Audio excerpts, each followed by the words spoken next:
Hello बच्चों, कैसे हैं आप सब। ये जो इस बार का हमारा वीडियो सीरीज़ है ये आधारित है सेमेस्टर पद्धति में आप जो AEC 3 हिंदी विषय पढ़ते हैं उस पर ये पाठ्यक्रम आधारित है और एक एक करके हम चारों यूनिट को इस वीडियो सीरीज़ में कवर करेंगे। और आप लोगों की आंसर शीट चेक करते हुए मुझे जो समस्या दिखाई दी वो ये है कि क्योंकि अभी प्रॉपर इन सब की कोई किताब नहीं आई है, अतः आप क्या कर रहे हैं, आप गाइड से प्रश्न उत्तर तो पढ़ ले रहे हैं पर आप पूरा पाठ नहीं पढ़ रहे हैं। तो पाठ नहीं पढ़ने के कारण नुकसान ये होता है कि प्रश्न उत्तर याद कर लेने से हम केवल उन प्रश्नों के उत्तर तो समझ लेते हैं पर पूरा पाठ हमें समझ में नहीं आता। तो इस वीडियो सीरीज़ में हम पहले पाठ पढ़ेंगे और उसके बाद हम उसका विश्लेषण करेंगे और हम ये देखेंगे कि इसमें किस तरह के प्रश्न उत्तर आ सकते हैं। तो चलिए हम स्टार्ट करते हैं। पहला जो आपका यूनिट है उसमें महात्मा गांधी जी का चोरी और प्रायश्चित निबंध दिया हुआ है। इस निबंध को पहले हम पढ़ेंगे और उसके बाद इसका विश्लेषण करेंगे। महात्मा गांधी जी की आत्मकथा है सत्य पर मेरे प्रयोग और उसी आत्मकथा का ये एक अंश है चोरी और प्रायश्चित। उन्होंने इस आत्मकथा में ये बताया है कि 13 वर्ष की उम्र में वो किस तरह से चोरी और नशे के बुरी आदतों में फंस गए थे और कैसे उन्होंने खुद को इससे बाहर निकाला। तो चलिए देखते हैं। अपने एक रिश्तेदार के साथ मुझे बीड़ी पीने का शौक़ लगा। हमारे पास पैसे नहीं थे। हम दोनों में से किसी एक का यह ख्याल तो नहीं था कि बीड़ी पीने में कोई फ़ायदा है अथवा गंध में आनंद है, पर हमें लगा सिर्फ धुआं उड़ाने में ही कुछ मज़ा है। मेरे काका जी को बीड़ी पीने की आदत थी। उन्हें और दूसरों को धुआं उड़ाते देखकर हमें भी बीड़ी फूंकने की इच्छा हुई। गांठ में पैसे तो नहीं थे, इसलिए काका जी पीने के बाद बीड़ी के जो ठूंठ फेंक देते थे हमने उन्हें चुराना शुरू किया। पर बीड़ी के ये ठूंठ हर समय मिल नहीं सकते थे और उनमें से एक बहुत धुआं भी नहीं निकलता था। इसलिए नौकर की जेब में पड़े 2-4 पैसों में से हमने 1-8 पैसा चुराने की आदत डाली। हम बीड़ी खरीदने लगे, पर सवाल यह पैदा हुआ कि उसे संभाल कर रखे कहाँ। हम जानते थे कि बड़ों के देखते तो बीड़ी पी ही नहीं सकते। जैसे तैसे 2-4 पैसे चुराकर कुछ हफ्ते काम चलाया। इसी बीच सुना एक प्रकार का पौधा होता है जिसके डंठल बीड़ी की तरह जलते हैं और फूंके जा सकते हैं। हमने उन्हें प्राप्त किया और फूंकने लगे, पर हमें संतोष नहीं हुआ। अपनी पराधीनता हमें अखरने लगी। हमें दुख इस बात का था कि बड़ों की आज्ञा के बिना हम कुछ भी नहीं कर सकते थे। हम ऊब गए और हमने आत्महत्या करने का निश्चय लिया।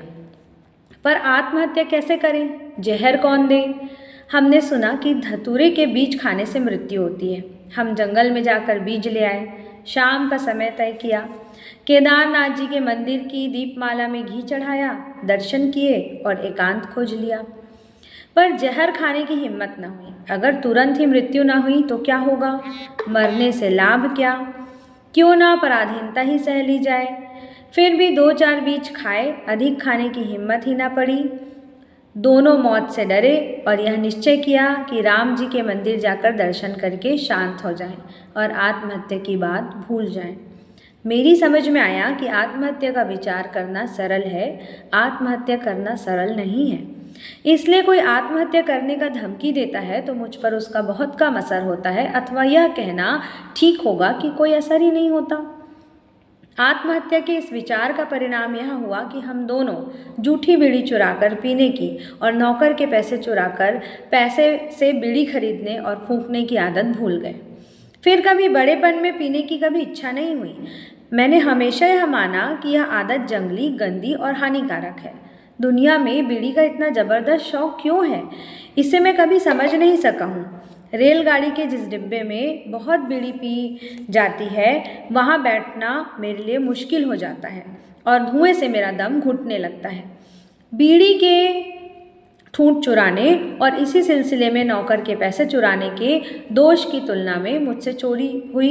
बीड़ी के दोष के समय मेरी उम्र 12-13 साल की रही होगी, शायद इससे कम भी हो। दूसरी चोरी के समय मेरी उम्र 15 साल की रही होगी। यह चोरी मेरे मांसाहारी भाई के सोने के कड़े के टुकड़े की थी। उन पर मामूली सा लगभग 25 रुपए का कर्ज हो गया था। उसकी अदायगी के बारे में हम दोनों भाई सोच रहे थे। मेरे भाई के हाथ में सोने का ठोस कड़ा था। उसमें से 1 तोला सोना काट लेना मुश्किल न था। कड़ा कटा, कर्ज अदा हुआ, पर मेरे लिए यह बात असह्य हो गई। मैंने निश्चय किया कि आगे कभी चोरी करूंगा ही नहीं। मुझे लगा कि पिताजी के सम्मुख अपना दोष स्वीकार भी कर लेना चाहिए, पर जीभ न खुली। पिताजी स्वयं मुझे पीटेंगे इसका डर तो था ही नहीं। मुझे याद नहीं पड़ता कभी हम में से किसी भाई को उन्होंने पीटा हो, पर खुद दुखी होंगे, शायद सिर फोड़ लें। मैंने सोचा कि यह जोखिम उठाकर भी दोष कबूल कर लेना चाहिए, उसके बिना शुद्धि नहीं होगी। आखिर मैंने तय किया कि चिट्ठी लिखकर दोष स्वीकार किया जाए और क्षमा मांग ली जाए। मैंने चिट्ठी लिखकर हाथों हाथ दी। चिट्ठी में सारा दोष स्वीकार किया और सजा चाही। आग्रहपूर्वक विनती की कि वे अपने को दुख में न डालें और भविष्य में फिर ऐसा अपराध न करने की मैंने प्रतिज्ञा की। मैंने कांपते हाथों चिट्ठी पिताजी के हाथ में दी। मैं उनके तख्त के सामने बैठ गया। उन दिनों वे भगंदर की बीमारी से पीड़ित थे, इस कारण बिस्तर पर ही पड़े रहते थे। खटिया के बदले लकड़ी का तख्त काम में लाते थे। उन्होंने चिट्ठी पढ़ी, आंखों से मोती की बूंदें टपकी, चिट्ठी भीग गई। उन्होंने क्षण भर के लिए आंखें मूंदी, चिट्ठी फाड़ डाली और स्वयं पढ़ने के लिए उठ बैठे थे, सो वापस लेट गए। मैं भी रोया। पिताजी का दुख समझ सका। अगर मैं चित्रकार होता तो वह चित्र आज भी संपूर्णता से खींच सकता। आज भी वह मेरी आंखों के सामने इतना स्पष्ट है। मोती की बूंदों के उस प्रेम बाण ने मुझे बेध डाला। मैं शुद्ध बना। इस प्रेम को तो अनुभवी ही जान सकता है। मेरे लिए यह अहिंसा का पदार्थ पाठ था। उस समय तो मैंने इसमें पिता के प्रेम के सिवा और कुछ नहीं देखा, पर आज मैं इसे शुद्ध अहिंसा के नाम से पहचान सकता हूँ। ऐसी अहिंसा के व्यापक रूप धारण कर लेने पर उसके स्पर्श से कौन बच सकता है? ऐसी व्यापक अहिंसा की शक्ति ही की थाह लेना असंभव है। इस प्रकार की शांत क्षमा पिताजी के स्वभाव के विरुद्ध थी। मैंने सोचा था कि वे क्रोध करेंगे, कटु वचन कहेंगे, शायद अपना सिर पीट लेंगे, पर उन्होंने इतनी अपार शांति जो धारण की, मेरे विचार में उसका कारण अपराध की सरल स्वीकृति थी। जो मनुष्य अधिकारी के सम्मुख स्वेच्छा से और निष्कपट भाव से अपना अपराध स्वीकार कर लेता है और फिर कभी वैसा अपराध न करने की प्रतिज्ञा करता है, वह शुद्धतम प्रायश्चित करता है।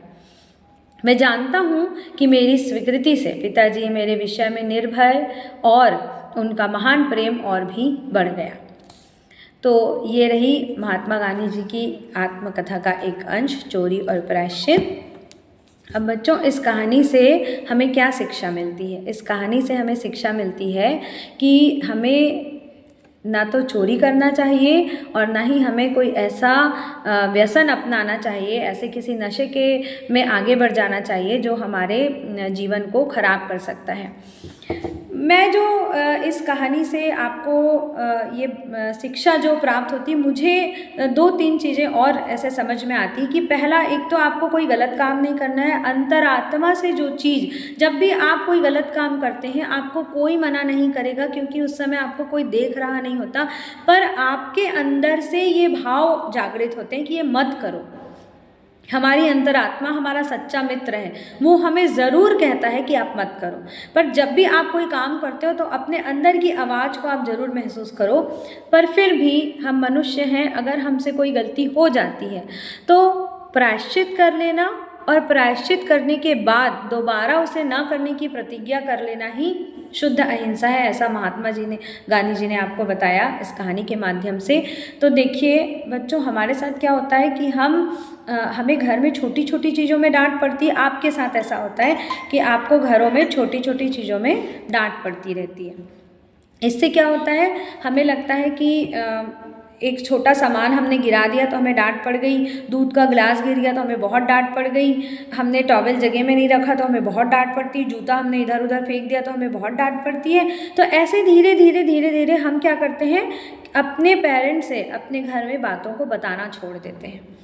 पर जो पेरेंट आपको जीवन में आगे बढ़ने के लिए, आपके अंदर को विकसित करने के लिए, आपका एक व्यक्तित्व विकास करने के लिए छोटी छोटी चीज़ें आपको सिखाते हैं, डांटते हैं, जब आपसे कोई बड़ी गलती हो जाती है तो वही पेरेंट आपके साथ खड़े होते हैं, तब वो आपको डांटेंगे भी थोड़ा, पर आपको उस समस्या से उबार लेंगे। तो किसी समस्या में आत्महत्या करने की सोचना या आत्महत्या कर लेना ये सॉल्यूशन नहीं होता है। तो आप इस कहानी से हमें ये शिक्षा मिलती है कि अगर हमने कोई गलती कर ली तो प्रायश्चित करके उसको आगे हमें वो गलती ना दोहराने की हमको प्रतिज्ञा कर लेनी चाहिए, और जीवन में हमें इस तरह के रास्ते पर कभी चलने से बचना चाहिए। हमारे मन में अगर कोई ऐसी दुविधा उत्पन्न होती है तो हमें अपने पालक से, अपने किसी बड़े भाई बहन से इस बारे में बात करनी चाहिए, और हमको ये किसी न किसी ऐसे व्यक्ति से आपको डिस्कस कर लेना चाहिए कि आप जो काम आपने गलत कर लिया इसको आप कैसे सुधारें। तो गांधी जी ने बहुत ही सही तरीका उन्होंने अपनाया कि उन्होंने अपने पिताजी को, चूँकि वो बोल नहीं पाते थे, वो बोल नहीं सक रहे थे, वो डरते थे कि पिताजी अपना सर ना पटक लें, वो इस बात से वो दुखी नहीं थे कि पिताजी मुझे मारेंगे, वो इस बात से दुखी थे कि पिताजी को कितना दुख होगा। अक्सर बच्चे ये सोचते हैं कि पता नहीं उनको कितना दुख होगा, पता नहीं वो क्या कर लेंगे। तो इस तरह वो उन्होंने लिख कर अपनी बात उन तक पहुंचाने का सोचा, और उनके पिताजी ने पढ़े और उन्होंने बिना किसी रिएक्शन के चुपचाप रोते रह गए। तो ये सबसे बड़ा एक बच्चे के लिए सबसे बड़ी सीख होती है कि आप अपने पिता के आंखों में अपने कारण आप आंसू देख रहे हो, तो वहीं आप उस काम को छोड़ दोगे जिसके कारण ये आंसू निकले। तो उनके मोतियों की तरह आंसू बहने लगे जिस तरह से उन्होंने बताया, और वो कह रहे हैं कि मैं चित्रकार होता तो उसका चित्र बना लेता, उस दृश्य का आज भी मेरे आंखों में छपा हुआ है।